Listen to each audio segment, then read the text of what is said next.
A Câmara adiou nesta terça-feira, por falta de acordo, a votação do projeto de lei dos streamings. A proposta, que ficou conhecida como PL da Globo, por isentar a plataforma Globoplay do imposto, pretende taxar em até 6% os demais serviços de streaming e de vídeos sob demanda, como o YouTube e a Netflix. Outro ponto polêmico do texto é a taxação de influenciadores digitais que poderão ser obrigados a pagar o tributo com base nos ganhos obtidos por meio das visualizações de seus conteúdos. O adiamento ocorreu depois da pressão popular por meio das redes sociais e da obstrução da matéria por integrantes da oposição na casa. Ana Paula Henkel, muito boa noite. Seja bem-vinda, Ana. Comentamos ontem aqui sobre esse PL, esse projeto de lei 8889, que é de autoria aí do deputado Paulo Teixeira, do PT de São Paulo, um projeto que já tramita há quase 7 anos, foi ressuscitado meio que na calada da noite aí na Câmara e, felizmente, escapamos de mais uma discussão assodada aí desse projeto de lei e até o momento, então, não há data para ele ser novamente inserido na pauta da Câmara. Boa noite, Ana. Boa noite, Paula. Boa noite, Piotto, Silvio, Cauti. Muito boa noite à nossa audiência maravilhosa. E é exatamente o que você disse, Paula. Foi colocado na calada da noite. Diante de uma das maiores tragédias que o nosso país já viu, o PL da Globo, que isenta a Globo de impostos, né? Já que a Globo também tem uma plataforma de streaming, foi colocado ali para votação na urgência primeiro, na calada da noite. Inacreditável, Paula. É inacreditável que, mesmo diante dessa tragédia no Rio Grande do Sul, o brasileiro não pode dormir, não pode piscar os olhos, porque aqueles que remam contra a nossa nação vão atuar. E isso tudo, Paula, é exatamente porque as redes sociais hoje têm um poder muito grande e talvez o maior e mais justo de qualquer democracia, o poder de cobrar diretamente dos seus governantes o que está acontecendo. Cobrar sobre leis, cobrar sobre debates, cobrar sobre sessões do Congresso, cobrar sobre impostos, cobrar sobre os caminhos que eles estão discutindo para o Brasil. E aí foram lá sorrateiramente, mas ainda bem, e por causa das redes sociais, o brasileiro gritou, Paula, e gritou muito alto. A notícia se espalhou, os deputados aguerridos que nós temos ali no Congresso, como Marcel Van Hatten, Gustavo Gayer, o Nicolas, todos eles foram às redes sociais e falaram: gritem, porque olhem o que está acontecendo aqui. E a repercussão foi muito grande.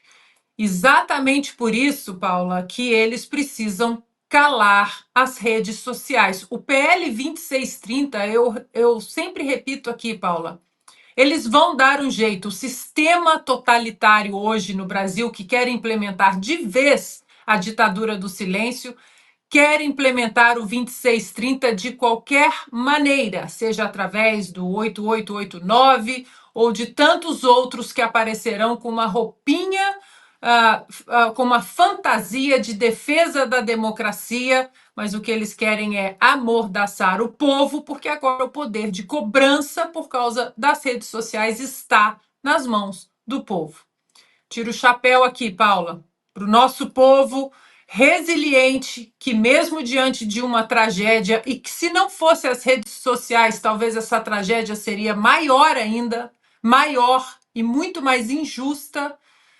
Não há justiça nessa tragédia? Claro, mas justiça seja feita. Os civis estão salvando os civis, sim, e por causa das redes sociais isso veio à tona.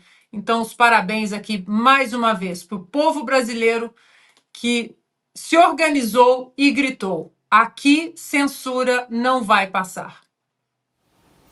Silvio Navarro, muito boa noite. Pois é, A notícia de que esse projeto 8889 poderia passar ontem se alastrou, o público fez barulho, se movimentou nas redes sociais e o Congresso ouve, né, tem medo aí do povo na rua, do barulho, e acabou recuando, tirou aí o projeto da pauta, semelhante ao que ocorreu com o projeto 2630 também, né, Silvio, que nós cobrimos aqui também muito a possibilidade dele ser aprovado, e com a pressão popular, ele acabou sendo recuado e retirado da pauta. Escapamos aí, mais uma vez, de um projeto bastante polêmico e esdrúxulo em vários pontos, né? Boa noite. Exatamente isso, Paula. Boa noite para você, Ana, Cauti, Piotto, para quem nos acompanha. Não há nada que aterrorize mais ditaduras ou democracias relativas do que o povo que se organiza por conta própria e que entende a sua grandeza. E é exatamente o que nós estamos assistindo no Brasil. Foi assim com o 2630, foi assim ontem com esse 8889, mas tem outros puxadinhos ali, quase colocados em pauta. Quase mais um foi colocado em pauta hoje. Nenhum deles vai passar. Porque o povo entendeu como se organizar por conta própria e entendeu a sua grandeza. As redes sociais adventam a liberdade do povo. E é claro que este governo que quer tutelar, censurar, com o apoio de parte da velha imprensa, de parte da velha mídia, apavorada com o cidadão com o celular à mão, é claro que eles vão tentar novas investidas de forma marota, na calada ou na surdina da noite, como você disse. Quem poderia imaginar que em que o país se envolve numa mobilização histórica, talvez a maior da história do Brasil, pelo Rio Grande do Sul, pelo socorro ao povo gaúcho, alguém iria votar um funcionado à tutela de redes sociais, plataformas como o YouTube, como o Nix, e presente algo para a Globoplay das organizações Globo.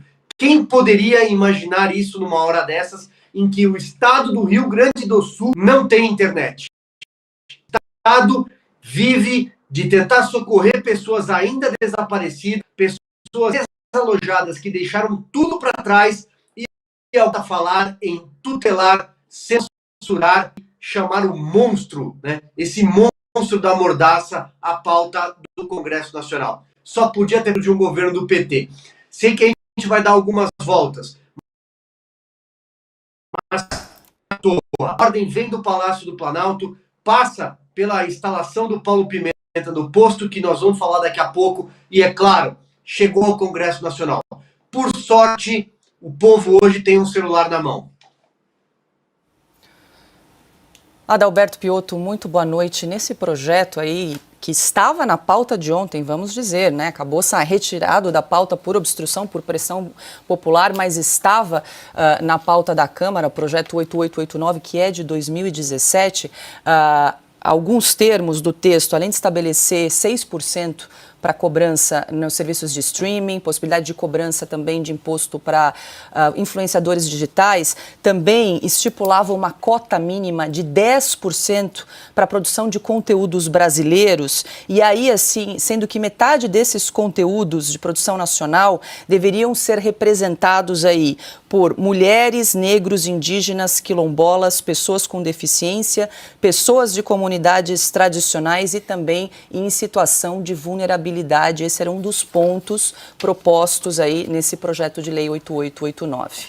Paula, boa noite. Cauti, boa noite. Silvio, Ana Paula, querida, a todos vocês que nos acompanham.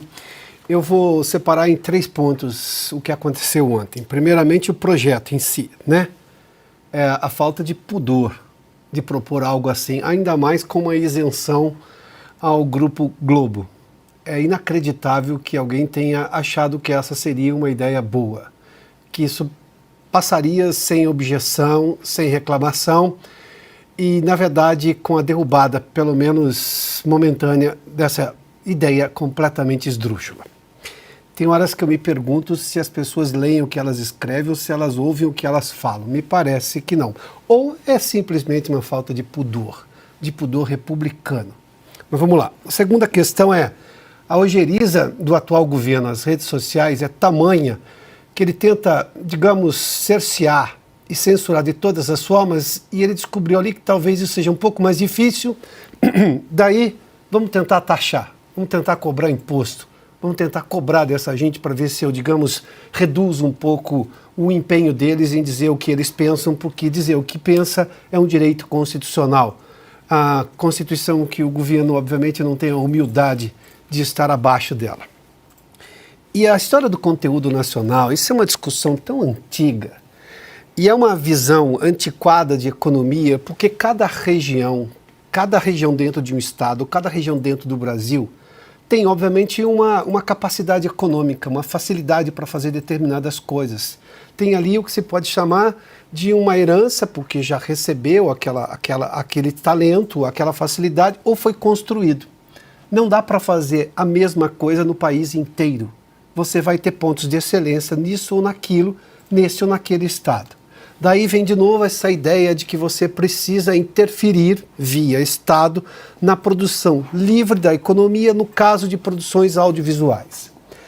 Isso é tão inteligente do ponto de vista de lógica econômica quanto qualquer bobagem que você possa imaginar, porque você vai ter que tirar alguma coisa do zero, você vai ter que criar, sendo que de repente você não tem naquela região uma natural tendência a fazer aquilo. Com o pior, você pode, digamos, cercear a natural liberdade econômica daquela região de fazer o que ela realmente entregaria bem. Mania estatal para uma economia que não é estatal, não quer ficar estatal e que tem um povo que não quer ficar, obviamente, sendo cerceado e muito menos tutelado por um governo.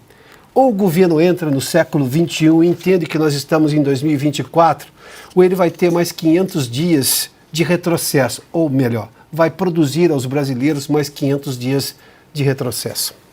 Carlo Cauti, muito boa noite. Piotr toca num ponto, né? A questão da interferência estatal nesse projeto 8889 de 2017, tanto na possibilidade da cobrança de imposto, quanto também na regulação de conteúdo. Boa noite. Pois é, né? Boa noite, Paula, boa noite, Piotr, boa noite, Ana, boa noite, Silvio. É exatamente aquilo que o Piotr disse, ou seja, o governo que quer simplesmente colocar mais dedo, mais ingerência até na produção cultural do Brasil e até internacional, porque quem seria taxado seriam somente as plataformas internacionais com uma isenção da única plataforma, de uma só plataforma, ou seja, o Globoplay. Mas só queria terminar esses comentários salientando quem votou a favor, né, da urgência nesse projeto, porque a gente teve 2 candidatos à Prefeitura de São Paulo, atuais deputados federais, que votaram a favor desse projeto, ou seja, Tabata Amaral e o Guilherme Boulos. Eles votaram para favorecer claramente uma empresa como a Globo e desfavorecer a concorrência internacional como a Netflix, a Amazon Prime, a HBO e até o próprio YouTube. Então temos um problema aqui, ou melhor, temos uma cobrança que os eleitores de São Paulo poderão fazer para esses candidatos, porque